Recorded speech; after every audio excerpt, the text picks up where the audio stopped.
My name is Adolf Chirimuta. I'd like to welcome you to the press conference by the Grain Millers Association of Zimbabwe on the private sector maize master plan on grain processed products for the drought period ending 31 July 2025 and other ancillary matters.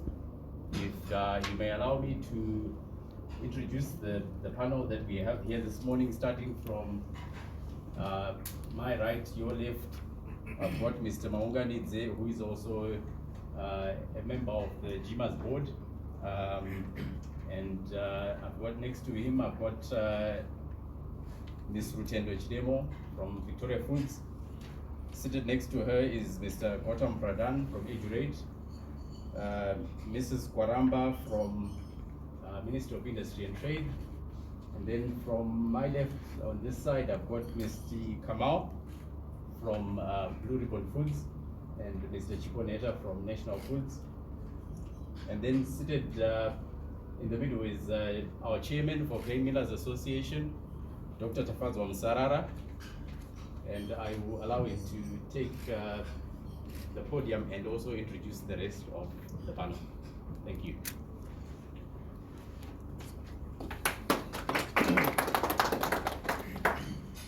Good morning, colleagues. Good morning. Thank you so much for coming to this press conference. And as earlier indicated, we are here to share with you our private sector master plan on grain processed products supply for the drought period ending 31 July 2025. And indeed, we shall deal with other matters ancillary to the agenda of the day. The Grain Millers Association of Zimbabwe is an Apex business member organization representing 144 small, medium, and large grain milling companies who are in the business of milling maize, wheat, small grains, pre-packing of rice, sugar beans, salt, popcorn maize, and other several related products. Our aggregate annual turnover exceeds 1.3 billion. On the 3rd of April 2024, His Excellency the President declared the 2023-2024 agricultural season a state of national disaster, following the El Nino-induced subdued rainfall pattern, which resulted in food deficit, leaving most families in need of food aid. 1.7 million hectares that had been planted maize and other cereals, which would have guaranteed bountiful harvests, were ravaged by the unprecedented heat and low rainfall. We welcome this Champions administrative decision as it invited external assistance to assist in providing the requisite humanitarian relief. The impact of global warming is real, and the entire world is now enjoying the vagaries of this weather phenomenon. Southern African countries are currently bearing the brunt of this harsh period, which is seriously threatening the food security of households. Zimbabwe in the southern region has the highest maize consumption per capita due to its limited staple foods. Malawi and Zambia has got 3 staple foods: maize meal, cassava, and rice. We applaud the great work done by government since 2018 in promoting local crop production. The cooperation between private sector and government in funding maize and wheat local production is now a template to copy for many African countries. GMAS has funded via bankable offtake agreements with our affiliate Food Crop Contractors Association more than 480,000 hectares for maize and wheat since 2019. This has provided substantial economic multiplier effect to the economy, supporting local suppliers of seeds, mechanization, fertilizers, and others. All these efforts have in the main mitigated against the effects of continued deteriorating rainfall pattern and indeed put national food security in better state. GMAS sought, after receiving the weather forecast for the 2023-2024 season, permission to commence maize imports last year. I'm pleased to announce that from 15 October 2023 to date, GMAS has imported more than 427,000 tons of maize into the country, with currently monthly inflows averaging 100,000 tons now. The maize supply is exceeding demand, and the market is currently adequately provided as consumers can buy their preferred roller mill brands from their nearest convenience shops.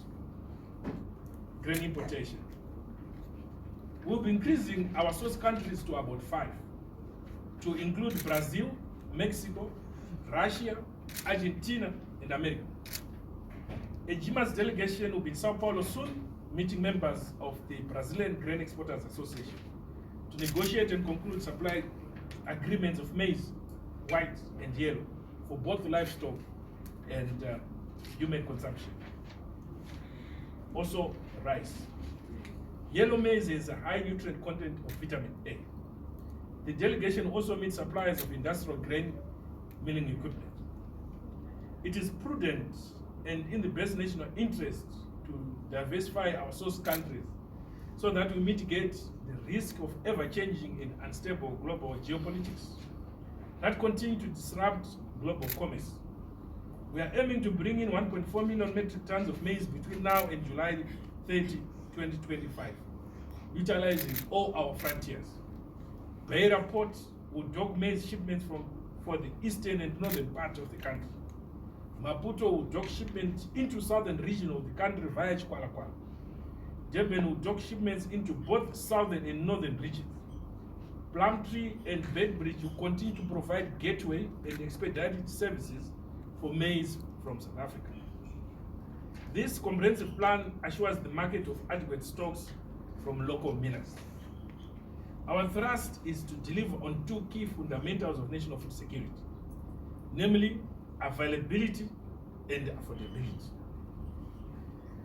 I'll come to the 2023-2024 local maize.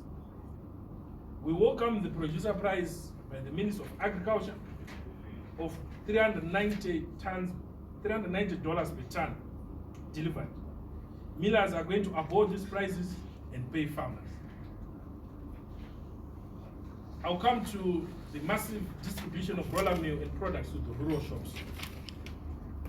Firstly, GMAS welcomes the coming in of Champions Foods, a new grain miller. The chairman's entry of this new player will be a critical national asset towards the private sector contribution in supplying maize mill provisions during this drought period. Champions Food now ranks the second biggest maize miller in the country by capacity. The drought has hit the rural areas the most, and we are now commencing the massive distribution of maize meal to rural shops. This will follow the same pattern of bread and beverages van selling. The village communities and the village economies are currently cash rich from the current emanating from the current agricultural season. There's tobacco, cotton, and other products now selling, and we believe that they are able to fund or pay for their maize meal, notwithstanding the fact that vulnerable families still exist in those communities. I'll come to the local and international relief agencies. Would like to commend the government for creating the Drought Action Committee, which is a joint committee of government, development partners, and private sector. This forum seeks to, among others, coordinate the efforts of the 3 parties. GMAS members aggregate installed maize milling capacity exceed 220,000 metric tons per month, against the current national commercial market consumption of 60,000 metric tons per month. So we have 3 times the capacity to provide for the local market. The country requires additional aid to assist in both providing the most needed relief and recovery.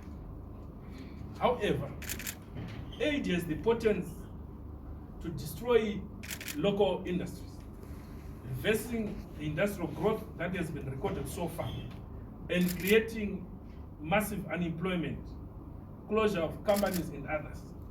This drought period, Honorable Deputy Minister, we expect to submit that it must provide a lucrative market to local millers and other supporting industries.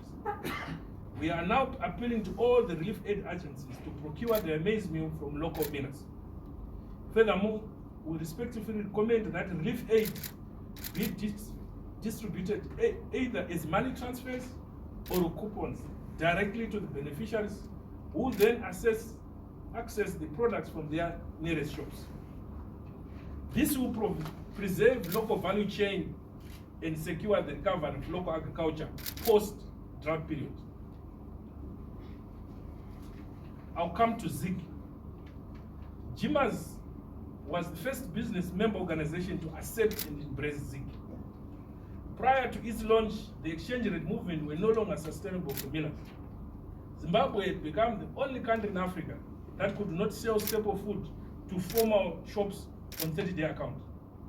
These settlement account terms assist retailers in stocking adequately staple food, stabilizes prices, and provide convenience to consumers. We are happy with the performance of the new currency offer, and will remain an ally to the central bank in promoting the currency. Lastly, I come to the attacks on INSCO and National Foods by Mr. Matinyarare. National Foods is a full member of the Grain Millers Association of Zimbabwe.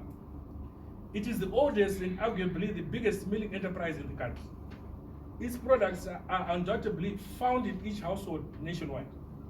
The company has, together with other millers, supported local maize and wheat farming in Zimbabwe. It confirms and complies with all statutory regulations governing the production and processing of its products. All millers procure their maize from the same suppliers with the National Foods. Our milling machinery and processes are the same. Regrettably, the company has received attacks by a one Rutendo Matinyarare making bizarre, false and malicious allegations that its products cause cancer, HIV and AIDS, etc. GIMAS, acting in terms of Section 85 of the Constitution, approached the High Court and obtained an order compelling Mr. Matinyarare to desist from making those statements and pull them down from his social media pages. Matinyarare regrettably remains truant in contempt of the court order as he seeks to demonstrate juvenile bravado in exchange of gaining followers. Fortunately, the market continued to buy National Foods and other millers' products as a sign of confidence in their brands. We also see that he is repeating the same on Blue Ribbon, Spataura, and the Steeple Foods. Well, every village has a madman. We remain ready to engage him on any other person or any other person should they have any concerns regarding our products. We, however, refuse to be cyberbullied. GIMAS will stand and fall with its members. We are ready to exchange arguments with him in court and will be embarking on a massive litigation. This morning we filed criminal charges against him, and our lawyers will be carrying the watching brief and will give you more details later. I'd like to thank you. At this point, allow me to introduce to you the Honorable Deputy Minister of Agriculture,